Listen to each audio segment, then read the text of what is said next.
আসসালামু আলাইকুম। শাহজালাল এন্টারপ্রাইজ থেকে আমি দেলোয়ার হোসেন। আজকে আমরা মাপের জন্য চলে আসলাম বামনপাড়া গোপালনগর সেলিম খন্দকারের বাসায়। উনি মালদ্বীপ প্রবাসী সেলিম খন্দকারের বাসায় আজকে আমরা চলে এসেছি এবং আমরা আজকে কি কি মালের মাপের জন্য চলে আসছি আপনাদেরকে আমরা দেখিয়ে দেবো ভিডিওর মাধ্যমে। আশা করি বুঝতে পারছেন, তবে আপনারা আমাদের সম্পূর্ণ ভিডিওটা দেখেন। আপনাদেরকে আমরা দেখাবো যে প্রথমে দেখিয়ে দেবো যে আমরা একটি গেট, এই পাশে একটি গেট যে নিয়ে এসেছি। এই যে গেটটা, এই গেটটার মাপের জন্য এসেছি এবং কি গেটটা আছে আপনার 7 ফিট বাই 10 ফিট গেটটা আছে।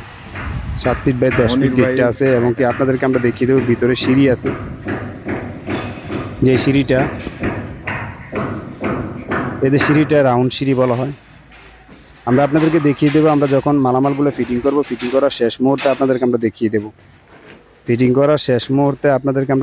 ভিডিওর মাধ্যমে দেখিয়ে দেবো আমরা কি কি মালামালের মাপের জন্য আসছে এবং কি কি মালামাল আমরা কাজ করছি, এগুলো আপনাদেরকে আমরা জানিয়ে দেবো এবং কি দেখিয়ে দেবো। আমরা আসছি যে দুইটা বেলকুনি আছে, তারপরে একটি গেট আছে, তারপরে একটি সিঁড়ি আছে, ভিতরে আর অনেকটি থাই আছে। আমরা যখন মালামালগুলো ফিটিং করব, ফিটিং করার শেষ মুহূর্তে আপনাদেরকে আমরা ভিডিওর মাধ্যমে দেখিয়ে দেবো কোন মালটা কত টাকা নিয়েছি, কত এমন মালামাল দিয়ে করেছি, কত টাকা পার স্কোয়ার ফিট নিয়েছি, আপনাদেরকে আমরা দেখিয়ে দেবো।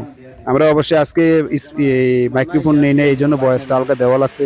হয়তো যদি একটু আগজের হয় আপনারা আমাদের ক্ষমার দৃষ্টিতে দেখবেন। আমরা যে এই দুইটা বেলকুনি, এই পাশে একটা বেলকুনি, তারপরে ওই পাশে ভিতরে অনেক থাইয়েরও আছে, ওই পাশে থাই আছে। আপনাদেরকে আমরা দেখিয়ে দেবো যে থাই টুই আছে, এগুলো যে আছে আপনাদেরকে। তবে আপনাদেরকে একটা রিকোয়েস্ট করবো, আপনারা আমাদের অবশ্যই সম্পূর্ণ ভিডিও দেখুন। সম্পূর্ণ ভিডিও দেখলে বুঝতে পারবেন কোন মালটা কত টাকা ধরি। যখন আমরা ভিডিওগুলা যখন কাজ শেষ হয় তখন আমরা ভিডিওগুলো দিলে আপনারা আমাদের ভিডিওগুলো খেয়াল করবেন, কোন মালটা কত টাকা ধরি, কত এমন মালামাল দিয়ে করে, এগুলো বুঝতে পারবেন। তবে শাহজালাল এন্টারপ্রাইজের পক্ষ থেকে বেশি দীর্ঘায়িত করবো না। আজকে অবশ্যই না মাইক্রোফোন আনছি, এই জন্য ভয়েসটা আলগা দেওয়া হইতেছে। আপনারা যদি ভুল হয় ক্ষমা করবেন, ইনশাল্লাহ ক্ষমার দৃষ্টিতে দেখবেন। আমি আজকে